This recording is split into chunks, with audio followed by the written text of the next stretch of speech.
পুরুষ মানুষ কোন অবস্থায় একটা নারীকে বোরখা এবং জায়নামাজ গিফট করে?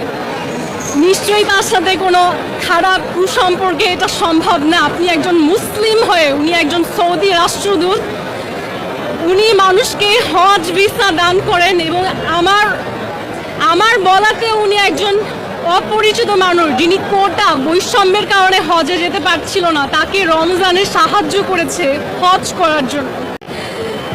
সেই মানুষ আমার মনে হয় না তার সাথে কুসম্পর্ক থাকলে তাকে জায়নামাজ গিফট করবে। হ্যাঁ, এটা সৌদি জায়নামাজ, এটা নামাজ পড়ার পোশাক।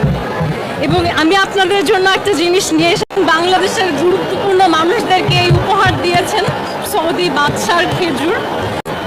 এটা বক্স, তবে আমি খেজুরও নিয়ে এসেছি, আপনারা মিলিয়ে দেখবেন। হ্যাঁ, এই বক্স হাতে নেওয়া ঈসার ছবি আছে, তিনি বিএনপিকে এবং বাংলাদেশের গুরুত্বপূর্ণ মানুষদেরকে এই উপহার দিয়েছেন।